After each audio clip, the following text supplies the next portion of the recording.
We are pleased now to announce the upcoming panel discussion, A Growth Plan for the EU, Western Balkans and the Future of the Single Market. This insightful session will feature the following esteemed panelists: Dritan Abazović, former Prime Minister of Montenegro; Tanja Miščević, Minister of European Integration, Republic of Serbia; Tullio Ambrosone, Chief of Staff to the EU Rapporteur on the Future of the Single Market; and Milica Delević, Director for Competitiveness, Governance and Political Affairs at the European Bank for Reconstruction and Development. The discussion will be moderated by Simonida Kacarska, Executive Director of the European Policy Institute. Enjoy the panel.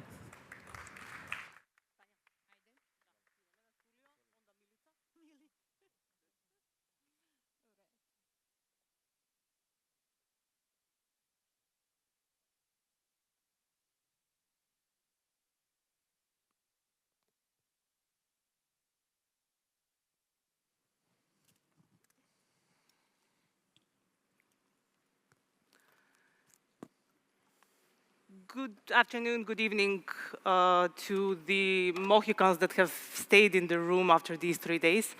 Thanks to the organizers for having me to moderate this panel on the growth plan. The speakers have been announced, so I don't have any obligations there. I would give a quick intro. We had a dramatic introduction of the title of the panel, the growth plan. We heard the speech from the EU ambassador before. And if I could summarize this last year of discussions around the growth plan, it would be debates, the quick adoption first from the Commission, which sometimes has been taken as a good sign. We often criticize them for not doing things quick enough. Now there's potentially some discontent because some things were done possibly too quickly. The question of the ambition, the feasibility of the implementation of many of the measures, the 6 monthly deadlines that we are hearing about, and price tags of the reforms. All of these issues kind of hang in many of our debates. The jury is still out there and probably will be for the next 4 years. Also, the question of whether this will lead us on an alternative path or it will help us on the road to EU integration is probably the one that we will address throughout this panel.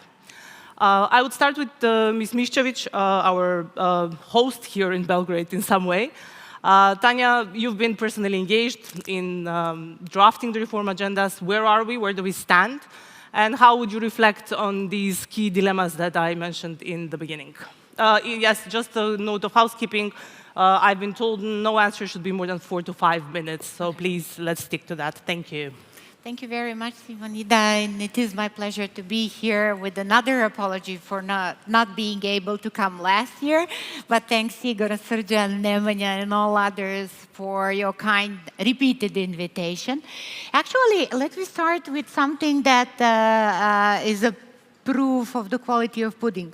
So I am coming from the office where I dealt with the 2 issues. First one was answering to the same request as you have, more information on the creation of the reform agenda in accordance with the law of the access to the public information, as there are, of course, organizations, but also individuals not being informed about the process and about the elements of the adoption of the reform agenda.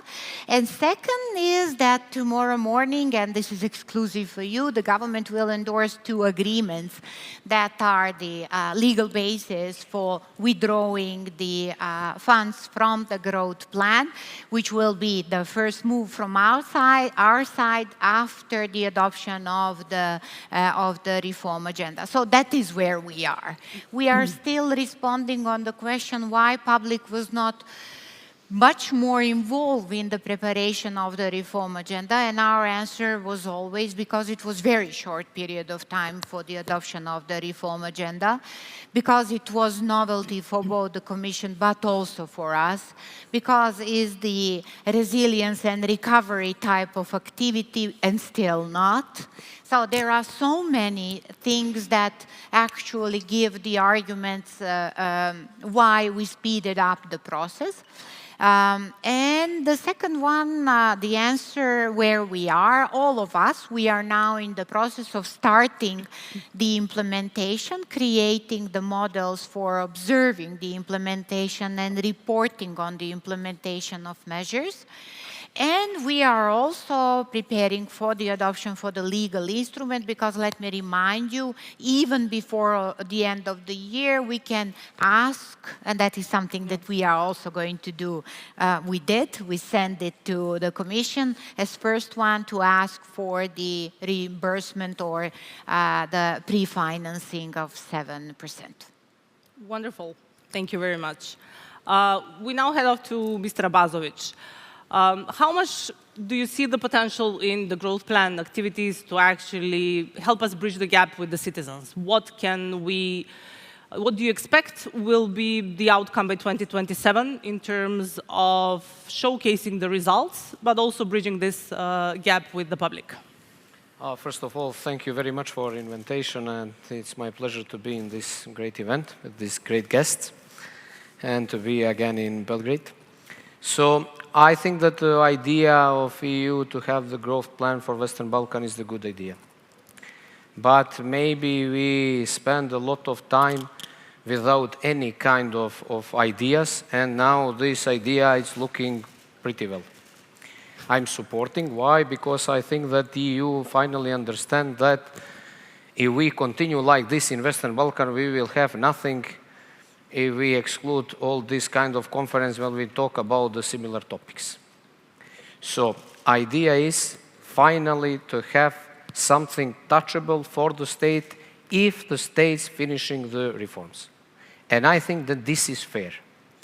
It's very important in this new geopolitical architecture all around, in all this dangerous situation what we have, that Europe should understand that we need to relive the enlargement process.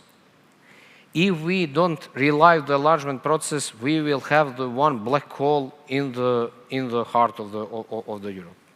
And because I want a little bit to change the approachment of discussion, idea in Western Balkans is not to change the borders, because it's always dangerous to talk about the borders in Western Balkans. But I always say, idea is to have the invisible borders. What is this? More flexibility, much more speed in the promoting of business, infrastructure, and everything. And this is impossible to be done without the support of EU.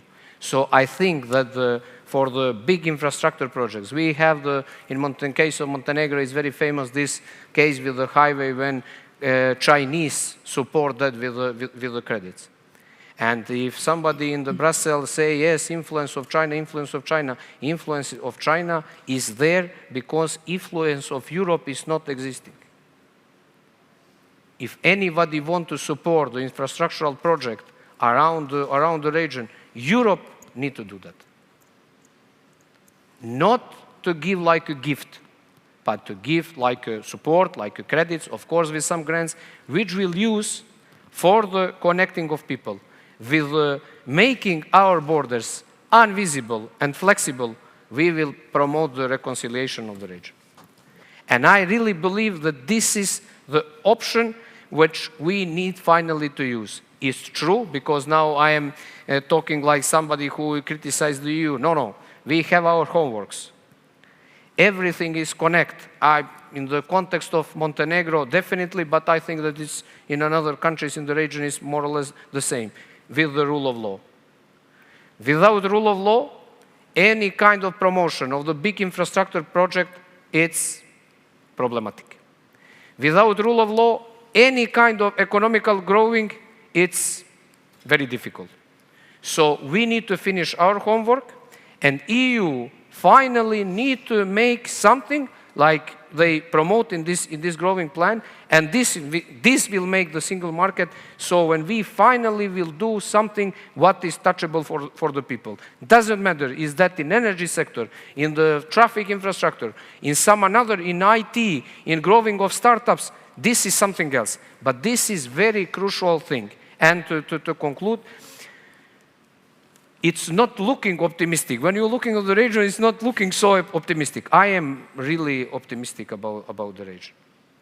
Maybe I am too idealist, maybe.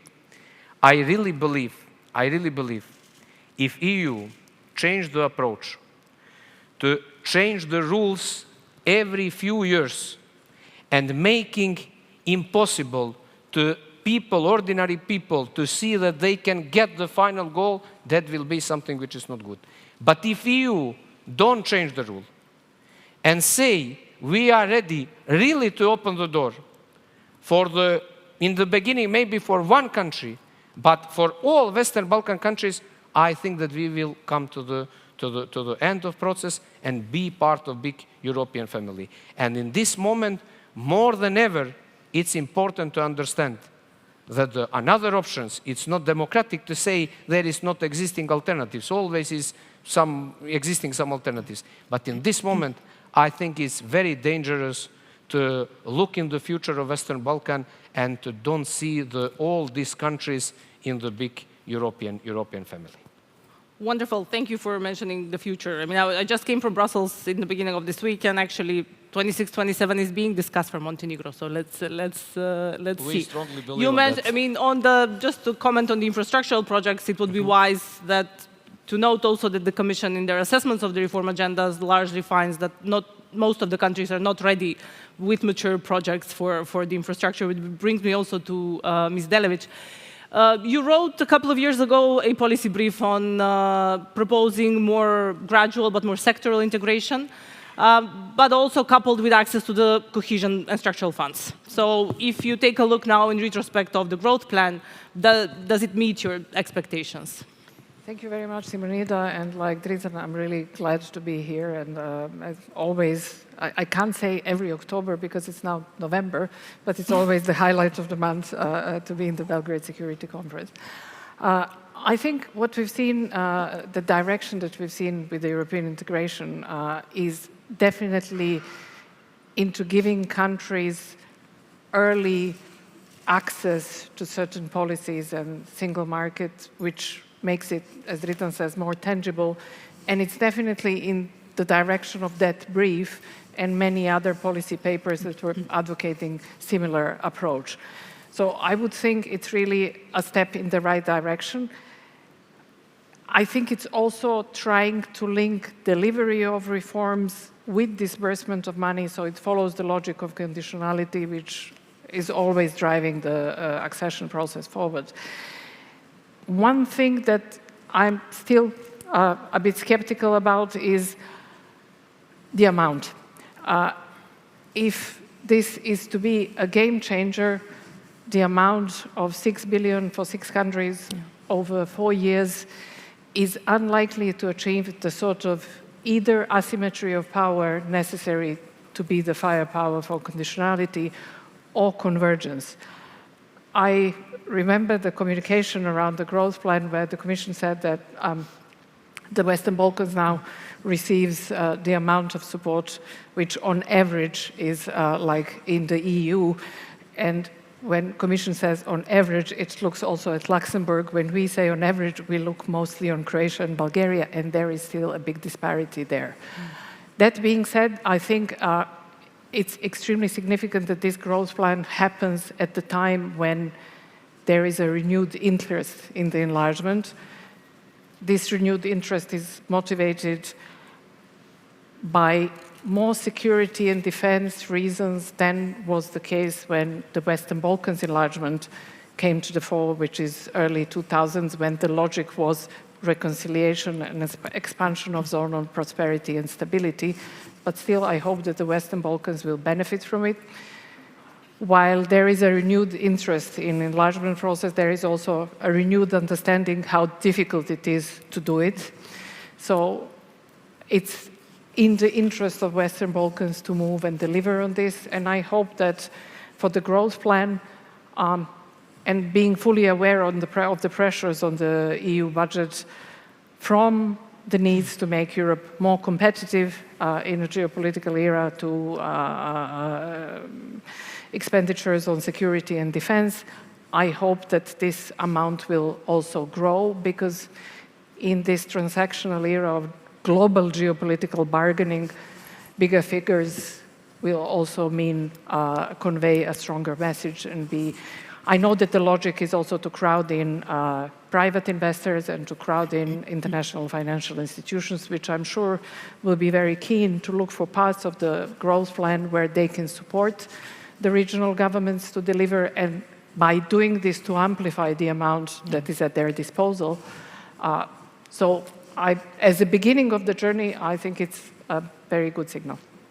Wonderful. Thank you for that. We've had the discussions, I mean, and many other experts in Europe have raised the discussion of the amount with the hope of mobilization, but then usually in our world, then we are faced with the issue of you've not of administrative capacity, and then we kind of get into a catch-22 oftentimes, but we'll get to that in the second round of questions.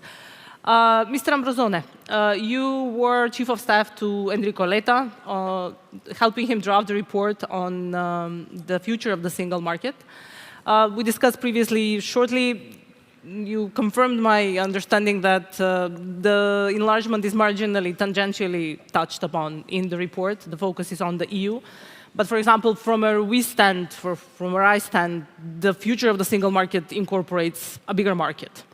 So how much was enlargement an issue? What we were happy to note is that the report confirms that enlargement was a good choice for the European Union, that past enlargements were sound choice, and that does that stand today? How was enlargement conveyed in these discussions? First of all, thank you, Simonida, for having me here and for the organizers for the invitation. And absolutely, the enlargement process is a crucial issue for the future of the single market, and that's also why it is in the report. We wanted a specific section on that, and we worked a lot on this issue. This is a priority for the future of the European Union. It's no longer a question of whether we want to go in that direction. It's rather a question of how we want to do so, and that, of course, is the complicated part. In the report, we did not develop practical or technical measures to address this issue. It's rather a political approach. A political approach that stems from a quite simple consideration, that is that economic interdependence alone, per se, is not enough to produce political integration. That is the final objective of the process. So this is the starting point of our analysis. And here the idea is that if we want integration into the single market, this must go hand in hand also with political integration. That is something that cannot be overlooked. And this is maybe just the blind spot of the new growth plan on the Western Balkans. That is very positive, it absolutely goes in the right direction, but there is this political element of integration that is missing, and we try to push a bit in the report. What do we mean? Basically, it's the idea of having economic integration on one hand, but also political integration. So integration into the union's institutions, into its decision-making process, into its policies. The two things must go together. So this was the starting point of our reflection. And there are a couple of more elements that I like to mention that are important and that we analyzed in the report. And it's the fact that we need to think about this, we need to take this opportunity of the political push that brought back enlargement at the top of the priorities of the European Union, to reflect on the methodology, to reflect on how we can learn from mistakes of the past and develop a better approach to enlargement, a smoother approach to enlargement. And of course, one of the issues is also reflect upon the idea of kind of breaking this monolithic idea of the enlargement process, of this binary relationship candidate-member, this very rigid approach. This is something that we have to think about, because it has created frustrations in the past, it risks creating frustration now, and maybe we need a more gradual approach. This is something that the European Commission and the European Council are starting to take on board, but a more gradual approach that is able to diffuse this kind of relationship. And this is linked also to the final element I wanted to mention, that is the fact that the enlargement process is a bidirectional process. It has impact on candidate countries, it has impact also on member states.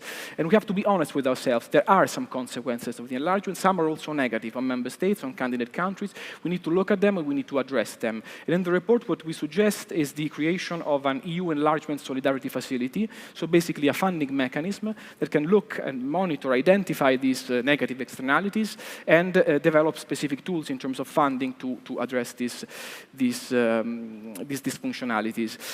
I can give you an example to better understand what I'm saying, when we were traveling across Europe with Mr. Letta last year, we spent a couple of days in Poland, in Warsaw, and we witnessed firsthand the protest of Polish farmers that were afraid of the rapid accession of the Ukrainian agricultural sector into the single market. So these kind of concerns are there, and they can transform themselves into political pushback for this process. So it's very important that at the European Union level, in the member states, we look at these dynamics and we develop specific tools to try to counter these dynamics and avoid that these create political pushback. So at the end of the day, what we try to say in the report is that we need a gradual and balanced approach, one that can keep together the economic dimension with the political one, an approach that is based on merit, because this can allow to level the field in a very complex situation in which you have different cases, different level of preparedness, and we need to pay attention to this aspect of the role of the single market.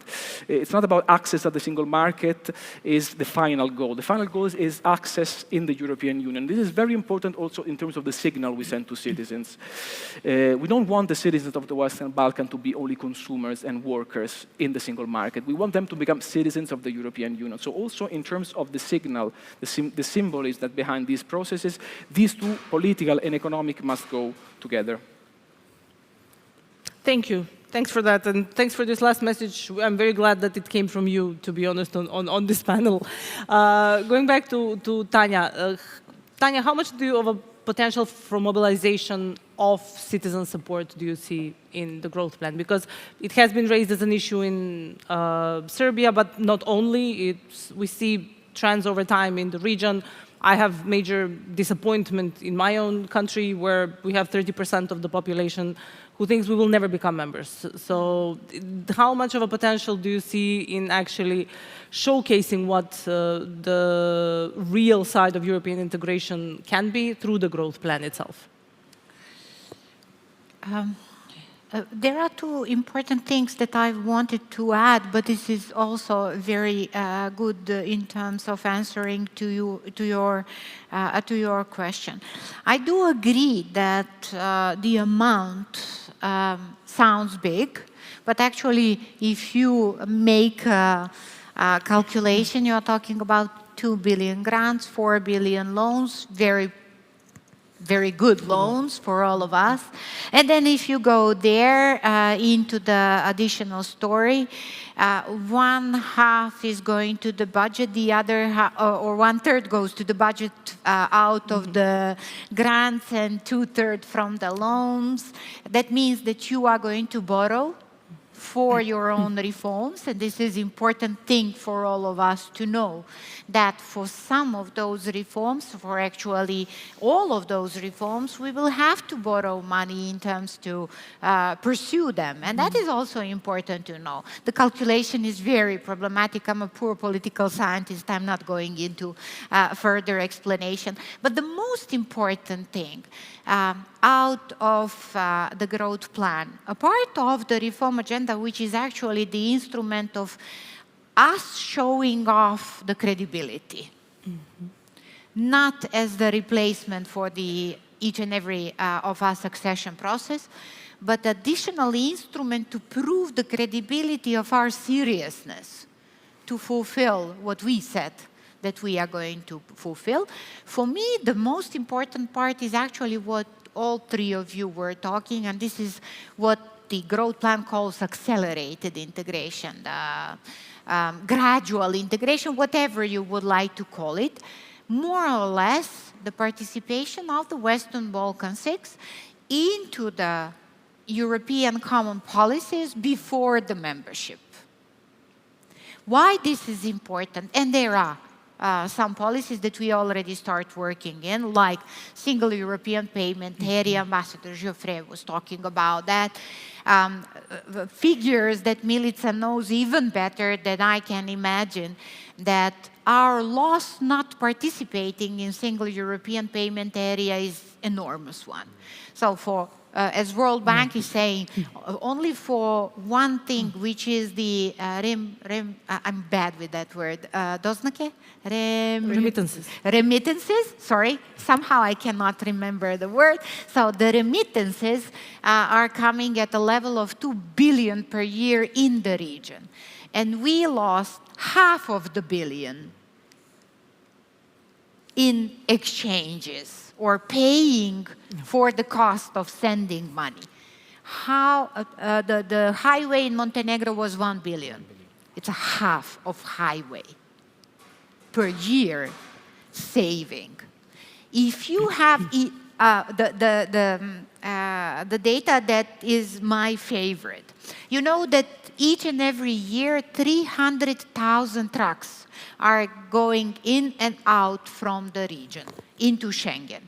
And do you know how many hours they are waiting? They are not waiting hours. They are waiting 3,000 years cumulatively. 3 millennia they are waiting on the borders. How much money we could save in more of our inclusion, not only in single market, but more in Schengen. And I have to tell you something that you probably know. When Mr. Letta has started preparing or was working on the document, we had a session exchange with Mr. Letta in order to understand, but also he to understand, and that was a very good exercise, where we are heading with the growth plan and with the ideas. So all that is really something that will benefit to the people, to all of us, in terms of much more inclusion into the European main developing elements, including into the, for instance, value chains in different areas. Production of e-vehicle is something that we saw as the important part from the proposal of the growth plan, but also critical medicine alliance. We all saw what happened with the COVID, that we had as a region a huge problem for buying medicine. And at some point, we now joined emergency purchasing, but we would like also to be part of the medicine alliance, which is important part of this. There are so many things that are they're open for the possibility of us to join. Yet another important thing, and that is something Ambassador Geoffrey knows, that I'm always posing the question. We still don't know the response of the member states, how they are going to accept us in terms of our inclusion, and there where Mr. Abazović is aiming at. We now need to know a firm answer from the member states. Is this momentum to grasp with the growth plan, or this is a path towards the membership? Great. You brought us back to Mr. Abazović. The growth plan has significant conditionality on the fundamentals. How much do you think that this will assist in pushing the countries forward on the fundamentals? But also, you mentioned in your previous intervention the regional dimension. A pillar of the growth plan is the common regional market. How much of a positive competition do you see that the growth plan will be able to create, and also to help in terms of those messages you were sending on reconciliation? Just one sentence is, I think that maybe Montenegro is not the best example for how people make a reaction in the context of support of EU, because Montenegrin people are very welcome for everybody. So the EU have a very pure support, but also Americans, Russians, Chinese, for the Montenegrins, more or less everybody, it's very, very acceptable. And I am glad because of that, but we know our way. I think that people don't have the passion. They support, but don't have the passion. This is my opinion. They say, okay, I am for EU. But if you say that we are not so fast in that, we are not so successful, they don't care too much, because they are not passionate with that, because they see that we don't have some signals from EU which have the very clear vision about enlargement. This is first.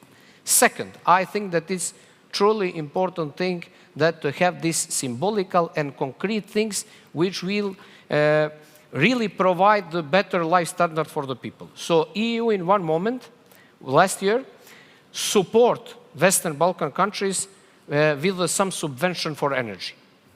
Because it was the very big crisis in 2022, and in 2023 we get one amount of money. It's not so much, but it's okay. And people reaction to that was very good. So you get something from EU.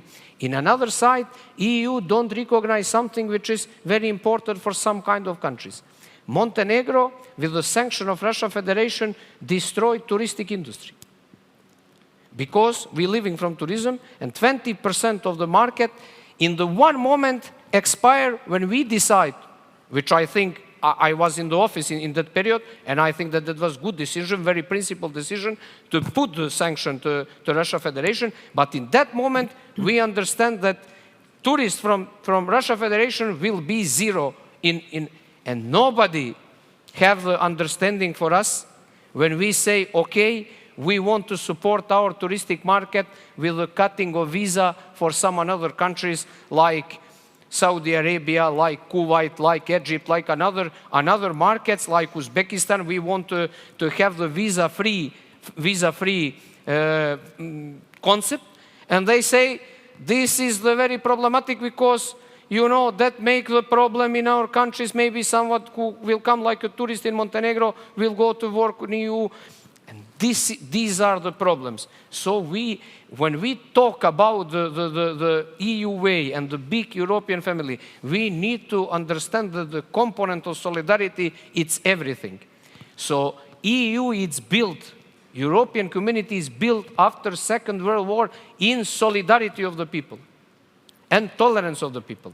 So we need, and I am fully agree with the colleague, that don't have only this kind of technical things. We need to have the clear political message and political decision that our countries want to join, and the countries who are now in membership, they are really glad to have us inside. I see this like a two-way street. And we come to the situation now, and I think that this is I know that my friends here will not misunderstand me, but I think that Serbia is the best example of explaining of this thesis that Europe now needs us like we need Europe. And if we leave only one country from Western Balkan 6 to start to think in another way, every single country of Western Balkan will be in the problem. If some of these countries say, look, maybe EU is not best option for us. Maybe we need to be part of some another organization or to make some another special relation with some organization or with states. I think that will crash and make the huge damage to all Western Balkan countries. So I think that this can be successful only if we are together. I think, not because I am from Montenegro, but I think that Montenegro is the perfect country for reliving of enlargement. Because Montenegro don't have the problem with the neighbors, Montenegro is very small with population and don't have the big economy. No impact, no this negative impact in the EU. But I am not saying that the idea is to put Montenegro in EU and to have 5 other countries which are out and to say, look, like we want to say in the Balkan, we are better than you. I think this is not final goal. The final goal is to be there together. And I am promoter of single market. And Tanja say one very, very important thing. She explained how many years waiting trucks which want to go in the Schengen. Do you know how many years waiting trucks in the Western Balkan countries? More than 1,000 years. Yeah, that was going to be my question exactly on the regional. This is really for me, is not something which is rational. Why? Because if we look in the France, and we are glad to see that France and Luxembourg and Belgium and another countries don't have the borders, have that very flexible, and we are all in favor of EU, I think that we need to make our behavior which is similar to EU. And our behavior need to be that we want to cut the barriers for business, also for the people and for the goods, and to make possible that single market it's going on. And without that, if we are not ready to do that for 70 million of people, I think that it will be very hard for some company from Montenegro or some company from Bosnia and Herzegovina or from North Macedonia to have to be competitive in the European very big European market with 500 million of people. So can we presume that your answer to whether the growth plan can stir regional cooperation is yes? Yes, okay. I think yes, and I am strongly supporter of this. And this idea, it was good to have this idea 10 years ago, but doesn't matter. We everything we have a lot of history, and we will not be so pessimist because that's coming now. But I support. I really support. Ms. Delević, the administrative capacity. You work in the EBRD. There's a lot of question marks going back to your point as to the sum of the management of funds. This exercise of the Union attempts to introduce the RRF experience, which is closer to what would be a member state building exercise than what the EPA was previously, in terms of relying on a lot of technical capacity support. But I think many of us have the question marks: how feasible is this? Do you see major risks in the implementation down the road? Do you see the potential for building the capacity? And if you have any recommendations at this point from your experience standing as an outsider helping the region, I think it would be welcome. I basically never thought that the capacity was holding the region back. I think Western Balkans always came across as meeting the challenge when it comes to driving the reform process. Now, the real question is, the incentive, does it mobilize political will? So when there is a will, the capacity will always deliver on this will. I think this will take place in a generally more challenging geopolitical context, which would probably mean that what would have been the driving force previously, say, resolving some of the bilateral issues, might be seen in a different context if the driving force of the enlargement is security and defense, and if the attitude towards the process is generally more geopolitical. Where I potentially see challenges for capacity is negative demographic trends, which the Western Balkans shares with some of the countries in a broader region, which definitely will put a strain. And before, what we've seen in some of the newer member states, that it takes time for the GDP to reach a certain level where people will start returning to their countries. And another challenge, which Dritan politely put as lack of passion, is the belief of the people that this process is what drives their countries forward. I have an opportunity also to work with Ukraine and Moldova, who are in very early stages of their process. And the difference is stark in that they believe that outcome is certain and that the process is transformative. Now, while we would here think the process will transform us, it is important that we do the thing, it is important that the money funds what we would have anyway needed to do. I think public, having been listening to this for a while, and also having been hearing different other stories, might not feel equally passionate or equally convinced, which longer term is relevant for how the process goes as well. Absolutely. Thank you. Tullio, if you have any comments on what was said, if not, I will use the opportunity of you being the biggest advocate for enlargement on this panel from within the EU to reflect a bit on the way that you see the role of the Western Balkans as I announced. Yeah. Absolutely. No, I believe, and this is why, as I was saying, there was also in the report that the enlargement process, and in particular the enlargement process towards the Western Balkans, is really fundamental for a series of reasons. I will just mention some. Some are quite ordinary. I mean, big geopolitical push. First of all, there is an element of geopolitical stability, of geopolitical influence for the European Union that is fundamental. We're talking about a strategic location, strategic area for the European Union. It's the southern eastern flank that today in this turbulent international scenario is crucial. It's a relationship with Russia, so it's an area that is really fundamental for the future geopolitical stability and influence of the European Union. Of course, there is also an issue of market dimension, of global competitiveness of the European Union. This is what we worked a lot in the report, and there's this aspect of the size of the market that is particularly important. We worked a lot on this, trying to identify the weak spots of the single market today, how we can improve the single market, how we can adapt it to this new reality.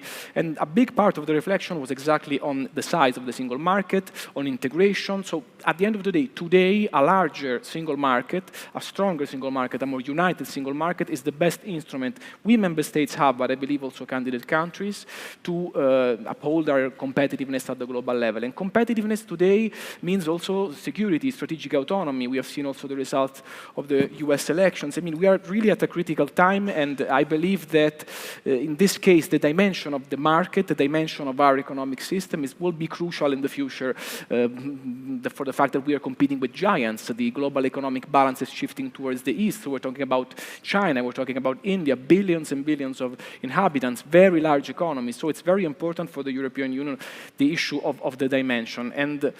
And then, of course, I also believe there are, and I go back to symbolism, some symbolic elements that are important for the European Union. And I would say that the first is basically the fact that we are reopening this debate. We are having this debate now and many other occasions. The fact that we are learning some mistakes from the past enlargements and that we are adapting the methodology, developing a new process. I believe this is of fundamental importance. And it's important, of course, that this can be also told as a success story, that the enlargement towards the Western Balkans can be a success story. This is also positive, and I'll go back to the geopolitical influence, also for the image of the European Union, for its strength at the external level.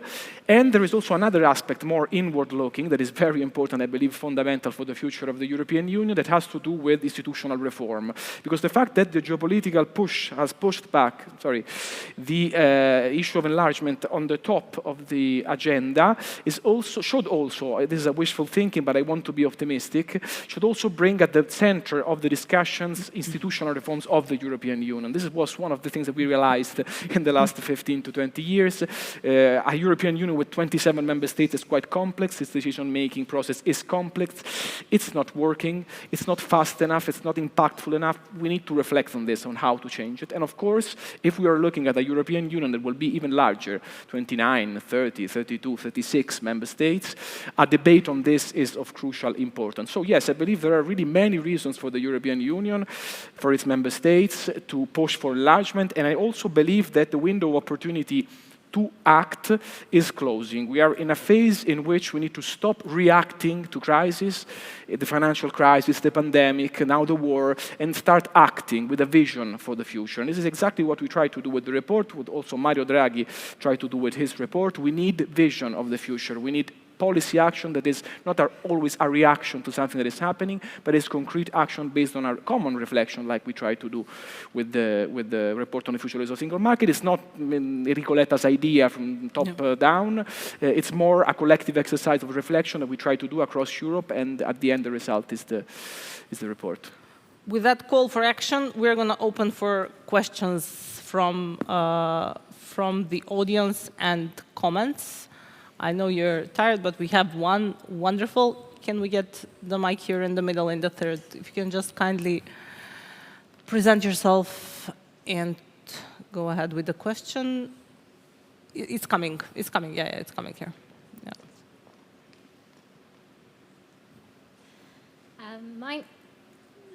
My name is Jovana Georgievski. I'm a journalist for BBC News Serbia. And I have a question for Mr. Abazović. I'd like to ask you to sum up, what are the key differences between Serbia and Montenegro that are making EU accession seemingly work better in Montenegro than in Serbia?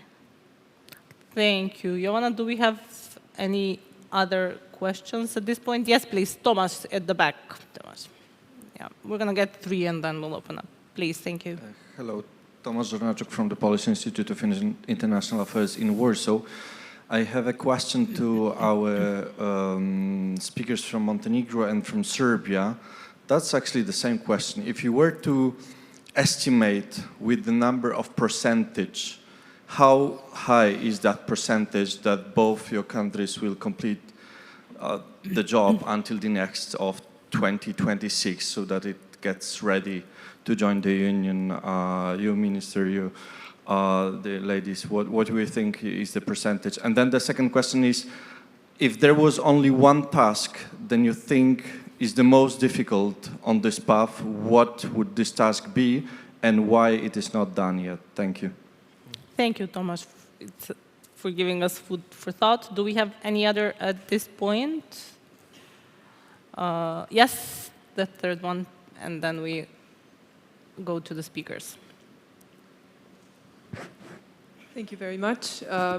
I just want to ask all of the participants whether you think that this growth plan will motivate people in Serbia. I mean, kind of re-energize them to look towards Europe, given that I think a lot of, I want to address the issue of the lithium mining. And I want to ask that if you think that this growth plan will kind of overshadow the issue that EU is supporting something that a lot of people in Serbia are not. Thank you. Thank you for that question. I think we have enough at this point. So I will open once again, so if you have questions, we'll have another round. Shall we start with Mr. Abazović on the questions, or you would like to give it to Tanja? Okay. Okay, let me start with the last question, actually. So growth plan is not there, and we have here also members of the European Union, representatives of the European Union, has not been created to overshadow anything. Quite contrary, to open the debate, both over the path of a countries from the region into the European Union, but also to put the spotlight onto the hot issues.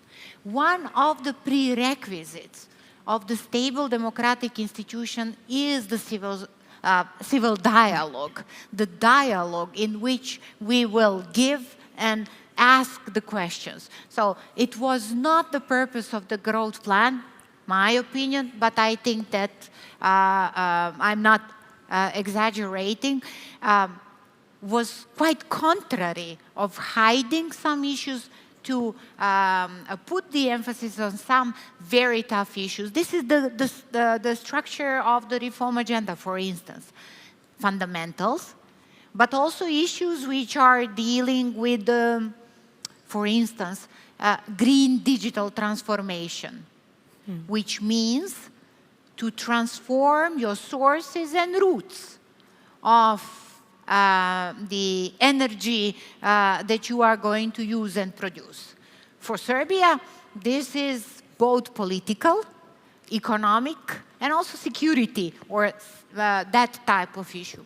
Not to hide anything, quite contrary, to start opening the questions, which is extremely needed to answer to the question of 2026. If we really want to speed up to the level that Serbia is ready to fulfill all the obligation until the end of 26, the consensus in society over that has to be reached. Not only of the year, but also of the tempo of the tough issues to be sorted on. Our percentage now is around 30% in terms of the fulfillment, but it could not be below 80, 90% if we really want to show that we are ready. And one thing is something which is beyond the framework of the negotiation process, and this is the normalization between Belgrade and Pristina for sure. But if you exclude that one, then fundamentals.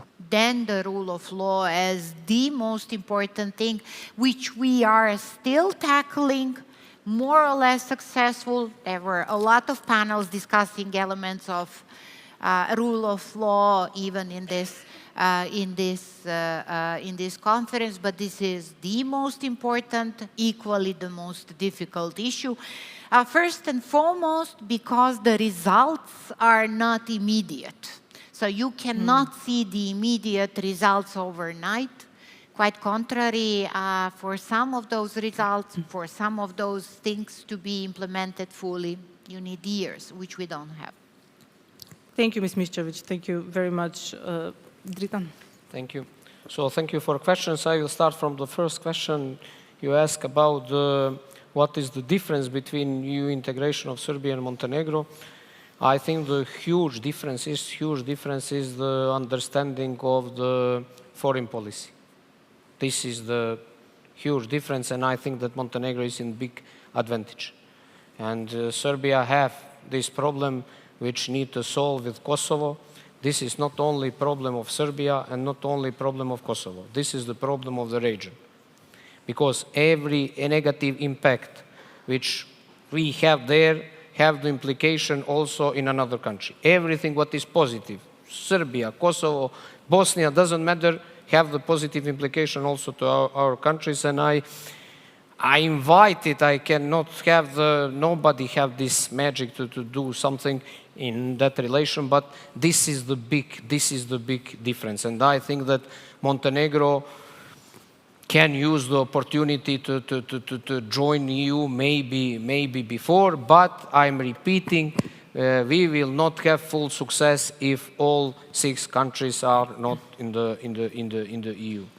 About the second question, which in some kind is in correlation about percentage and what I think that will be until end of 2026, I think Montenegro until 2026 will be in very high, in percentage, very high. I think maybe 75–80%. I think that in our country the big problem is the rule of law, especially the reform of judiciary system. This will be the big challenge for us. And you ask, why is this not happened before? I will say 2 factors, which I think that they are crucial. 2 are crucial, maybe there are more. First, a lack of people in political leadership who are ready to make hard decisions. Hard historical decisions. In political establishment, people thinking about the election, about the votes, about the power. They don't want to make something which is really strong, hard decisions, and with that to be the game changer. This is first thing. And second thing is the lack of human capacity. In which context? In the context that you have a lot of people inside of system which are connected with organized crime. You have a lot of people which are afraid. You have a lot of people which are not ready to give everything for own state in the context. They don't have the good salaries, they don't have the good standards. So human resources, another factor which I think that is really problematic to have really reforms in some big aspect. And these 3rd questions, I am fully agree with Tanja. I think that if we promote more projects, visible projects, sustainable projects, I think that support of EU will grow in our countries. It's a little bit different. It's not same in Montenegro and same in Serbia. It's different. It's not same in Montenegro, same in Bosnia. We are different countries, different configuration of our state, of our society is different. And this is why I always have the understanding also for Serbia, also for Kosovo, for others, because you cannot go in other shoes in that context. For me, I think that these decisions are very hard, but are historical. And I think, and I always, when I was in the office and I talk with the president of Serbia or prime minister of Kosovo, always say, it is 2 options. Option 1, it's that People will criticize you, but you will stay in the history like somebody who really makes something for the region. Second option is to have status quo and the next 20 years the same stories. This is the options. Two options, but it's not easy. It's not easy it's easy from perspective to Montenegro to talk. It's hard from perspective for people who dealing with own state, with own problems. But I'm encouraging, also talking, I'm now in opposition in Montenegro, have a lot to criticize to the government, to the new government. But one thing is, process of EU integration, it's dream of generation of our people. It's not question of one government or one prime minister or one president. We are not going in EU because of Macron, because of Scholz, because of, I don't know, because of Meloni. They are our partners, but we're not going in EU because of them. We think that we want to share the same values with the people who live in Europe, including another governments which will come in that states or in our states. And this is why we need to making some decisions which are very hard, but historical if we want to put Western Balkan 6 in EU. If not, we will talk about this next 20 years. Thank you. Thank you, Until Dritan, EU will finish. for that enthusiasm. Are there any last-minute questions? We have 5 minutes. I have a question that I would like to pose to them, but you are off. Yes, there is one. Please. Thank you. Thank you very much. Nathan al-Bahari, former member of parliament and current international secretary of Free Citizens Movement. My question is, one thing that we didn't hear enough of today is a values-based approach. We heard a lot about reforms, but we didn't hear a lot about the essential European values which are necessary to go along with those reforms.